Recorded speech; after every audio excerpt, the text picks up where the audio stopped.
Feliz Año Nuevo, timid investors. Happy New Year from Madrid, Spain. Well, it's the end of 2020, so naturally I decided to make a video about opening up a British bank account. In this video, I'll show you how my experience was opening both an online and an in-person account.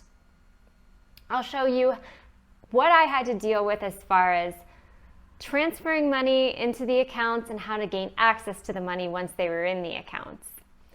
This video is actually the first part of a two-part series. The next follow-up video is my experience opening up a Spanish bank account. One country provided quite a lovely experience and the other country quite a horrid experience. So stay tuned and watch both videos to find out which is which. So, vámonos! To the foreign banks we go, timid investors. Cheers!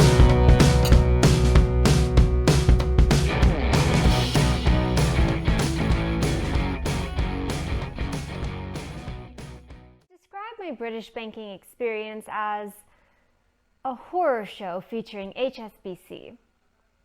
I know Americans opened up bank accounts with Barclays and they had no problems. At least they didn't have any of the problems I seem to have. Some of them later switched to NatWest, so you might want to consider checking out those banks, but I didn't choose those banks. I chose HSBC. So I had to first open up an HSBC account in the US, and since there was no HSBC account around me in my geographical area, I had to open up an HSBC account online.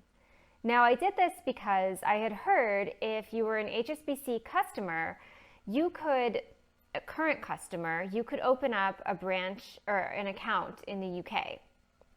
And so by opening up an HSBC online account in the US before I left, I could claim that I was a current customer and go ahead and open up a foreign account. So I did just that. And I have had trouble accessing that HSBC online account from that very moment on. So then after I opened up the online account, I must have somehow managed to open up a UK HSBC account from the US. And I can't remember exactly how I did it, but I know that my next step was to wire money to the UK account. And so I must have already had the accounts, or else I would have nowhere to wire money to.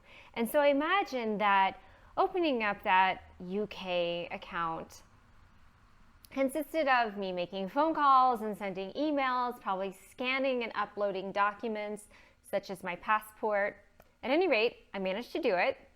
And the next step was to wire money directly to HSBC UK from my US bank account. I chose to use my Bank of America account and I chose to go in person to the bank. And I remember that day. It was really interesting because it was September 29th, 2008, right as the financial crisis was happening.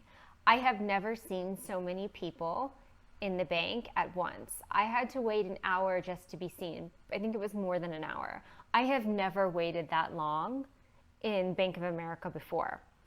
And I remember joking, oh, well, everyone's probably here to pull their money out.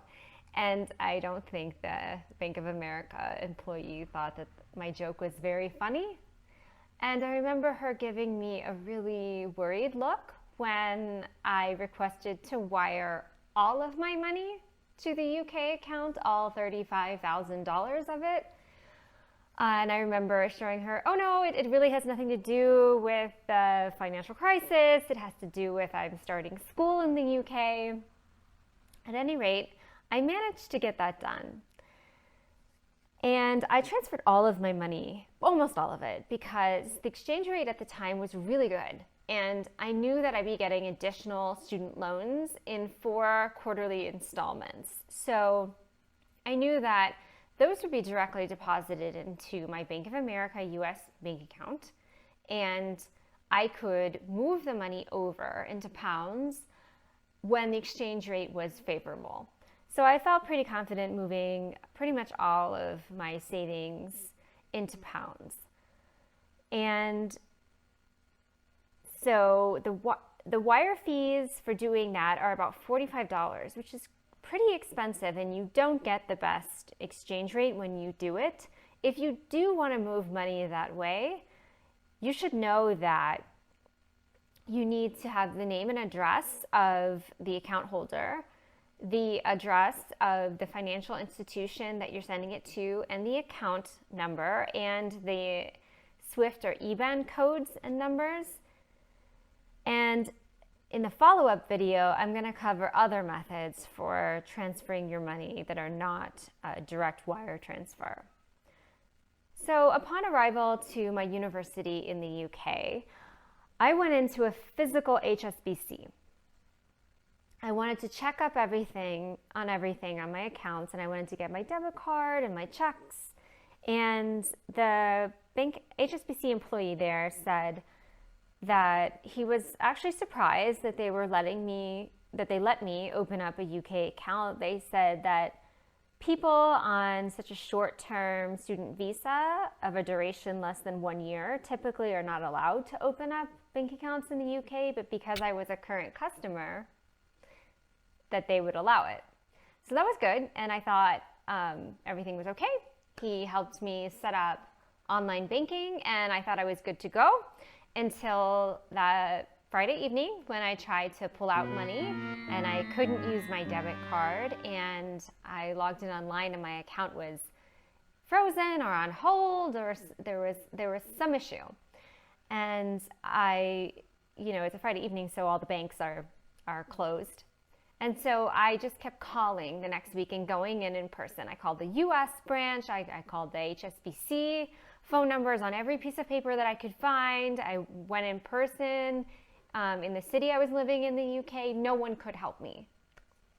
So I got so desperate that I reached out to my current college, Teddy Hall, but they really didn't want to be bothered with my pesky little banking administrative problems. And so they pretty much ignored me and said they couldn't help me. So then I started crying. And I think that British people become really uncomfortable when people cry. So then they agreed to help me. And so there was a woman at the bursar's office who loaned me interest-free £50 cash to get me through the weekend. And she told me to spend it on food because I looked really skinny and she was worried. I didn't tell her that I always look that way. I just took the cash and was grateful. So keep in mind that a week has gone by and I still don't have access to my money in the UK account. And there's plenty of it in there. I just can't get it. So I'm using my US Visa debit card, but that's only a temporary solution because I'm being charged every time I use it. And remember, there's not a whole lot of money in that bank account because I transferred almost all of it. So I knew I had to solve this problem. And so I just kept calling HSBC, every number on every piece of financial paper or document I got from HSBC. And I was transferred from person to person. At one point, an HSBC employee actually started laughing about my situation to his colleague because I don't think he knew that I could hear him. I finally started reading the paperwork out loud on the phone to the customer service reps. And they didn't ask me to do that, but I would read the title of every document, the subheadings. I started blurting out names I saw on the documents. And finally, believe it or not, that actually worked. I said someone's name and signature page, and that must have triggered something in one of the HSBC employees' heads. And they said, wait a minute, let me check on that. Actually, a signature is required. You need to sign the signature page. I see in your file you haven't done that. I went ahead and signed it again. I had already signed a bunch of paperwork, including the signature page. I have no idea why they didn't have any evidence of that. But once I did that, the account was released. It was open, meaning I was able to start using my money and I had access to my money. So several years go by. I figure out how to use the online account. Eventually, I get a debit card sent to the correct address once I'm back in the US for that account. But after years and years and years go by, I didn't really use either account, either the online account or the British account, very much. And so when that happens, the accounts get labeled as inactive, unused funds. And so then the bank starts sending you letters saying that you have to figure out what you want to do with the money because they're going to close your account. And the letters from the British bank account, they went to an old address, and when I finally got them, it was too late and I could not figure out how to follow the steps to gain access to the money. So I lost about 80 pounds, 80 something from that British bank account. And because the UK's civil forfeiture laws aren't the same as the US, the bank can actually claim those unused funds for themselves. But in the US, that's not the law.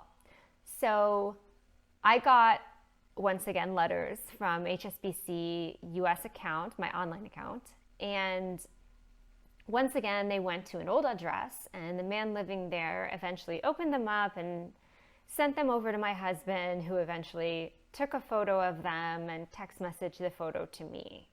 By the time I got that photo, I had 3 days left to act.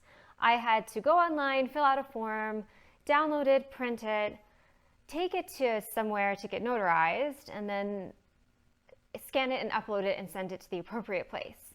And I was working 2 jobs at the time simultaneously. I only had about a 2-hour window to get this done once I found out.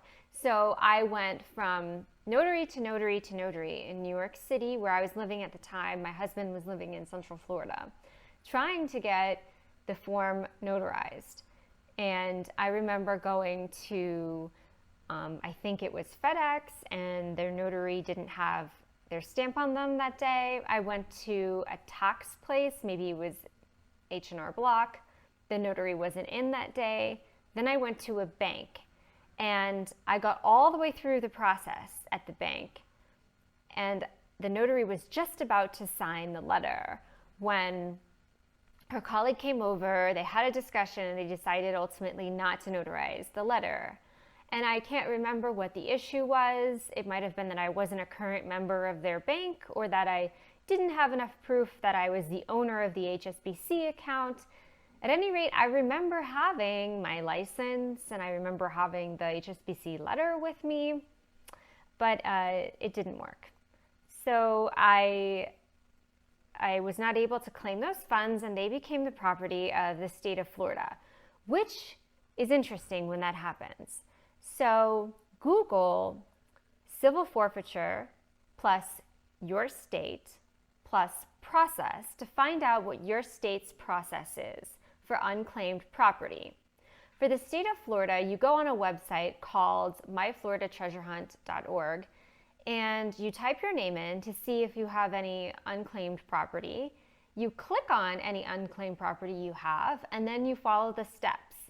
I did exactly that, and I got my, I think it was $110 back. So that was my British experience. Stay tuned, timid investors, to hear about my Spanish experience, which is featured in the next upcoming video. Please like and subscribe, and if you have any horrible foreign bank account experiences to share, please put them in the comments below. Please save your good banking experiences in other countries for the next video, the video about opening up a Spanish bank account, and please put those stories in the comments of that video. Stay tuned for my next video about opening up a Spanish bank account. Happy New Year!